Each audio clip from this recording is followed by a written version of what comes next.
Warning: this video is based solely off of my opinion. Any opinions or predictions should not be taken as fact. This is based off of my experiences and views from being around in this community for a while. This morning was a little different for me when I woke up. I came on to a couple friends of mine in a group chat really mad because Urchin had patched some tower generation failure skips that were presented in the JTO server. Now for me, I really didn't care, as this had been a problem going on a year now. This is an often occurrence between friends of mine who would get mad at TOGF skips being patched, that I simply became numb to it. It wasn't until I got the notice that Urchin was going to go even further, trying to patch skips inside of Tower of Hopeless Hell, that it tapped the wire. So why are JTO players sounding the alarm, and are being really upset at Urchin, the staff member who decided to patch these skips? It's time for me to explain the controversy of patching skips inside of JTO.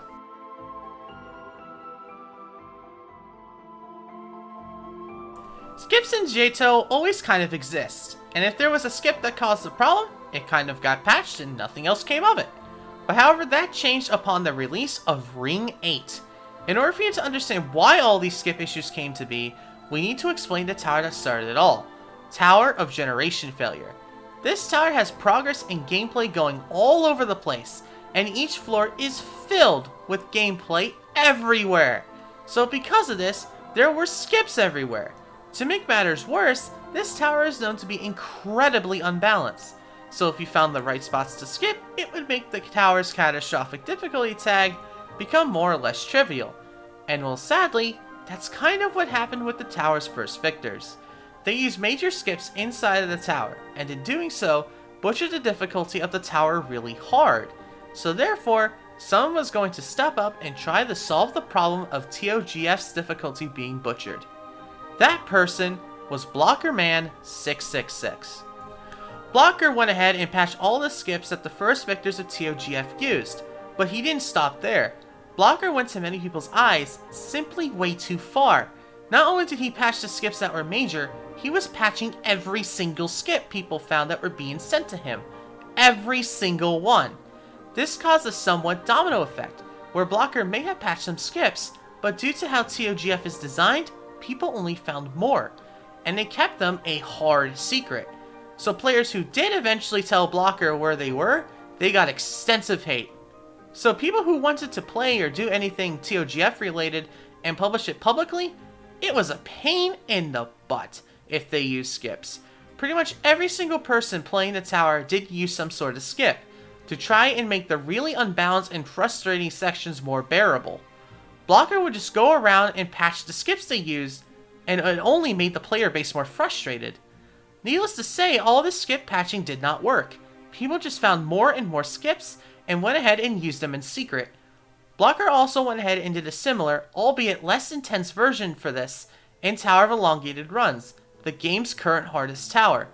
Long story short, and this is oversimplified, so sorry if I missed anything important, Blocker got convinced to stop patching skips, and eventually actually unpatched certain skips in Tower for people to use. He since stopped patching skips for TOGF entirely. So for a good long while, Tower Generation Failure simply sat there with the current state it was in. People just used skips as they wished. And for the first time, the playfield for TOGF was somewhat open in terms of skips. However, that was until this morning when Urchin patched skips in Generation Failure, after someone posted them in the Discord publicly. Which is why players are getting worried and are really mad at Urchin. They thought their pain was over, but now it just seemed even worse. So what is going on, and why do I think that this could spell disaster for the game itself? Let's go ahead and talk about that.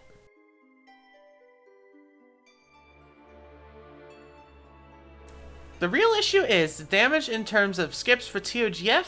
The damage had been done. Blocker unfortunately locked it in where players were, and still are, working really hard to find new skips for the tower, due to the extensive push against skips. It only made the community push for more and more. And sadly, even back when no skips were being patched, people just went in and found more, likely due to them being scared that they needed backups if others got patched. Now, Likely people would have looked for skips if Blocker only patched the ones and kept it at that. But I predict the extensive search wouldn't be as hard and pushed like it is today. If anything, I think all this did was cause psychological constraints on players who need to be careful who they told the skips to, rather than the skip patching doing its intended purpose, as players would now resort to do odd and tricky to pull off skips that otherwise wouldn't have been found. This is where I get worried that I think Urchin doesn't understand. When I was writing the intro to this video, Urchin went ahead and sadly patched Tower of Hopeless Hell skips. There's something I have talked about in the past to some friends, as I did fear one day skips would be patched in other towers. I personally call it the skip effect. Let's use my concerns with TOHH for example. Tower of Hopeless Hell is a tower that is very low extreme. However, much like TOGF, this tower has its issues. Skip made the tower way more enjoyable, and it was because of these exact skips that made the tower become more playable for some. Even though it did make the tower insane mostly, it made players looking to get better have an easier time. Now with these skips are patched, players are going to be mad and really frustrated. Just like with TOGF, they're going to look for more, because Urchin forced them to do that. And well, sadly, we will see, at least what I predict, a situation that looks the exact same for Generation Failure that is still ongoing, but even worse for Hopeless Hell, due to it being more extensively of a tower done in this community. When Urchin said publicly he wanted to patch TOH8 skips, people talked in JTO discussions saying not to patch them, and some reasons were cited. One of the most popular reasons was that people said it would ruin the tower itself. There are many sections in Hopeless Hell that are like Generation Failure for many, where it's unbalanced and it makes it unplayable. Thanks to these skips, people were able to make the tower be a better experience, and even though the tower may have not been extreme, be able to progress through the game easier. People who support Urchin defend his actions, saying that doing easy skips in SC towers defeats the purpose of them entirely. But the problem is, there is a very small list of soul-crushing towers in the game. There are 18 soul-crushing towers in the game outside of Fool's Ring 9. If there are 8 more soul-crushing towers upon release of Ring 9, it will up this number to 26. In the game today, there are 23 Remorseless towers excluding COHP. If the Fool's difficulty chart for Ring 9 is accurate, which it likely isn't, it will go up to 26 as well. That's for one difficulty. SC covers 4 different difficulties, so it's a pain in the butt to be able to go further up the chart. You have very few options, especially when Insane itself covers 7 towers if you exclude Baldy Tower. That's almost half of the SC towers right there. With 3 of them, players even question, are they even insane at all? So that makes matters worse. So if you want to move into extreme and not to terrifying, there isn't much you can do. So therefore, when a tower like Hopeless Hell does get its skips removed, it actually causes a problem for new players who want to go beyond where they are now. It gives them even fewer options if they want to play something actually bearable. The most common options for a first extreme were TOC, which is commonly told to not be extreme like Hopeless Hell with skips, but either way, this tower is horrible by today's standards. Tower strategic mechanics, which is known to be tedious to many due to its GBJs, so not many people like to do it. To me, I don't think I would gain any skill from completing this tower. Lastly, you could do Hopeless Hell with skips, which while it was insane in the end for many, it made them become way better at the game. So it's disabling the progress for aspiring new people who want to get out of the trap of insane difficulty, which covers nearly half of the soul-crushing towers. From Hopeless Hell, they can move right onto a Terrifying, as some do, or beat something like Terrifying Beauty or one of the other extremes. Hopeless Hell for many was a huge deal in their skill increase. If they didn't have the skips that they had, it's likely they would be stuck. Because, well, here's the thing. If it wasn't for a skip I did on a different tower, I wouldn't have the skill I have today.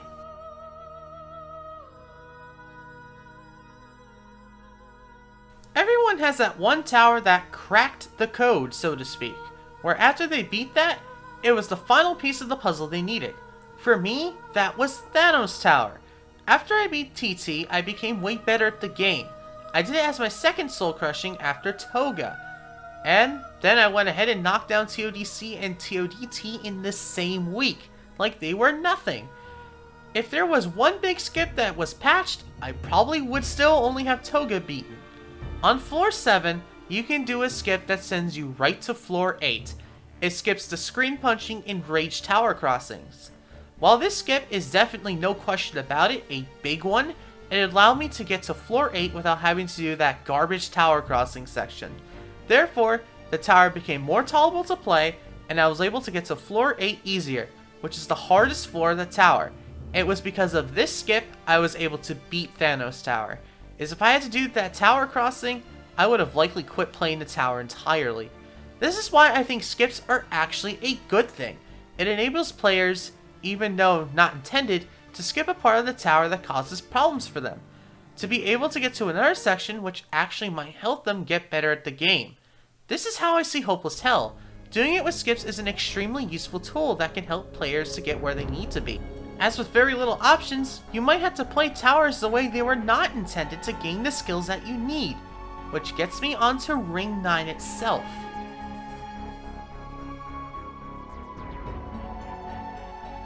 For me, Ring 9 isn't a new ring, it's a brand new opportunity, as now there is a selection of soul-crushing towers that have a good chance of getting in that I would love to play and complete.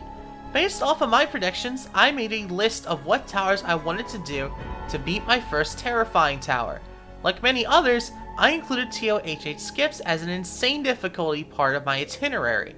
It would have tested my consistency and skills with purism, but now that skips are patched, my plans are wrenched, and now I have to get smart, maybe having to do a major difficulty jump right to TOBK from a high insane.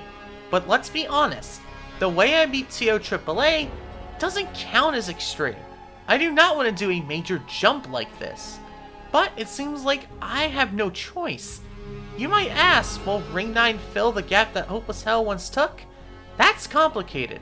One of the biggest nominees for Ring 9 is Tower of Frightening and Confusing Trials. It's very close to the difficulty that Hopeless Hell is today. It's also purist like Hopeless Hell and uses basic part gimmicks, albeit not close to the style Hopeless Hell is. It's not the best tower either, just like Hopeless Hell. So this is, I guess, a decent substitute if it made it in, but definitely not the best one. Hopeless Hell had harder gameplay overall, but had safety nets, so it tested you if you can last pretty long before getting to the next net with higher end gameplay. It also didn't use invisible part gimmicks and shadow sections and stuff like Tofak does, but I think I'm getting a little bit nitpicky there. But this is a decent thing, I guess, if it made it.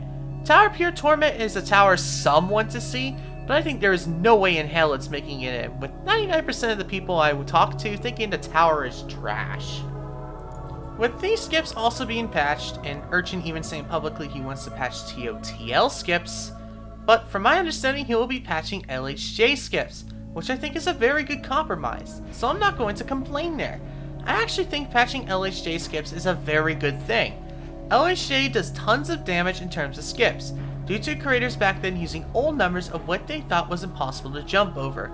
Patching LHJ skips I think is crucial for the game, and if skips were reverted for TOHH, I would be happier if the LHJ ones stayed patched. I of course 100% understand why they are doing this.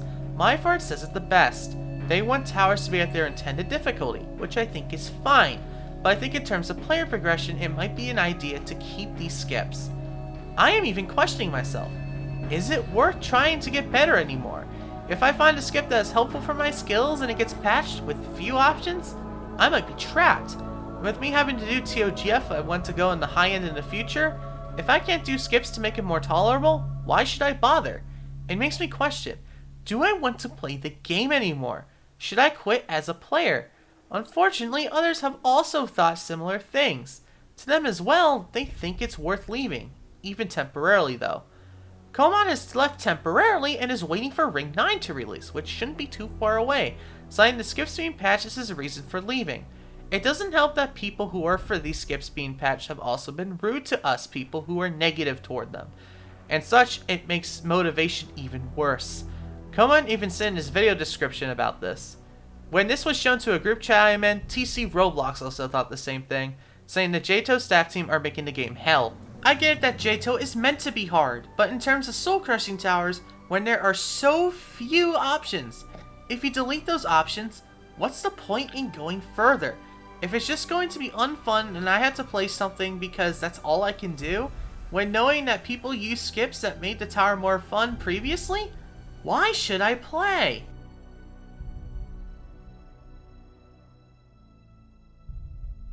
So what can we as a community do?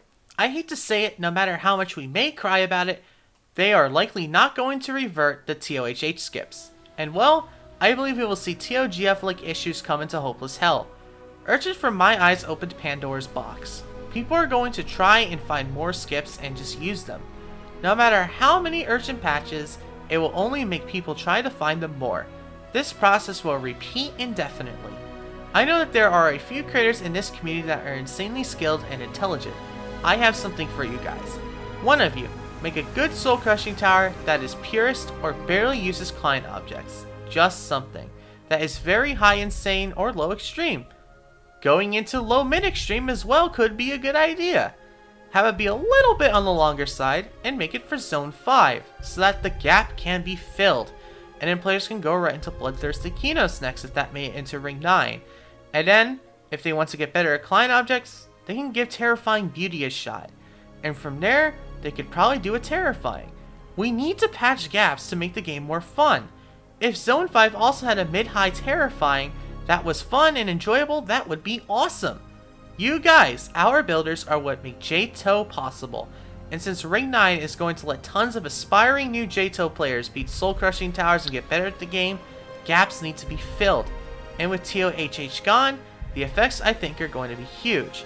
I think if there was also a high extreme tower other than TOEI, that could be beneficial.